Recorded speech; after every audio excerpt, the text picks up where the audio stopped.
ஹே ஓல் அஸ்ஸலாமு அலைக்கும். ஒரு ரேண்டமான ஈவினிங் vlog தான் வந்து பார்க்க போகிறோம். எங்கள் அக்காவுக்கு வந்து போஸ்ட் ஆஃபீஸில் வந்து கொரியர் போடுறதுக்கு ஒரு குட்டி வேலை இருந்ததா. ஸோ அதை வந்து நாங்கள் வந்து முடிச்சுட்டு அப்படி நாங்கள் வந்து வீட்டுக்கு வந்து காஃபியெல்லாம் குடிச்சிட்டு ஒரு இடத்துக்கு வந்து கிளம்பிட்டோம். எங்கே போய்கிட்ருக்கோம் அப்படின்னா, கண்டிப்பாக திருநெல்வேலியில் இருக்கிற எல்லாருக்குமே தெரிஞ்சிருக்கும், பொன்னையா நாடாரில் வந்து லாஸ்ட் வீக் 4 days எக்ஸ்போ போட்டிருந்தாங்க அப்படின்ட்டுன்னு. ஸோ எங்கள் அம்மாவும் அக்காவும் ஆஃப்டர்நூனே போய் அங்கே போய் கலெக்ஷன்ஸ் எல்லாத்தையுமே பார்த்துட்டு இருந்தாங்க. சூப்பராக போட்டிருந்தாங்கன்ட்டுன்னு சொன்னாங்க. உடனே எனக்கும் ஆசையாக இருந்தது. சரி ஓகே நம்மளும் போய் பார்த்துட்டு வந்துடுவோம் அப்படின்ட்டு வந்து போயிருந்தேன்.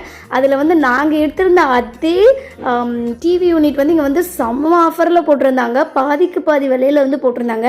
ஆக்சுவலி நாங்கள் வந்து கபோர்டு எடுக்கலாம் அப்படிங்கிறதுக்காக தான் வந்து போயிருந்தோம். பட் ஆனால் நான் போயிருக்கும் போது எல்லாமே சோல்ட் அவுட் ஆகிடுச்சு. பாதி வந்து புக்டுன்னு சொல்லிட்டு ஒவ்வொருத்தங்க நேம் வந்து எழுதியிருந்தது.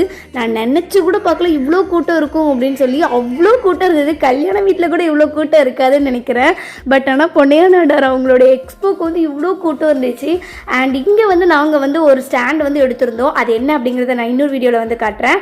அண்ட் இது இந்த கப்போர்டு வந்து எனக்கு ரொம்ப பிடிச்சிருந்தது. எனக்கு இதை வாங்கி ஆகணும்னு சொல்லி அவ்வளோ ஆசை. பட் ஆனால் அது யாரோ புக் பண்ணிட்டாங்கன்னு சொல்லி எழுதியிருந்தது. அது பாதிங்கிற ரேட்டில் வந்து போட்டிருந்தாங்க. அது 22,000 சம்திங் இருக்கும். அது வந்து 10,000க்கு வந்து கொடுக்குறேன் அப்படின்னு சொல்லி போட்டிருந்தாங்க. அதை யாரோ புக் பண்ணிட்டாங்க. எனக்கு பிடிச்சிருந்தது ஒரு 2-3 கபோர்டு எல்லாமே பிடிச்சது. பட் அது எல்லாமே வந்து புக் தான். ஸோ அதனால் நாங்கள் வந்து ஒரு உட்டன் ஷெல்ஃப், அப்புறம் மில்க் பாட் அண்ட் குக்கர் இதை மட்டும் எடுத்துட்டு வீட்டுக்கு சோகத்தோடு கிளம்பிட்டேன். நெக்ஸ்ட் வீடியோவில் பார்க்கலாம். See you, take care.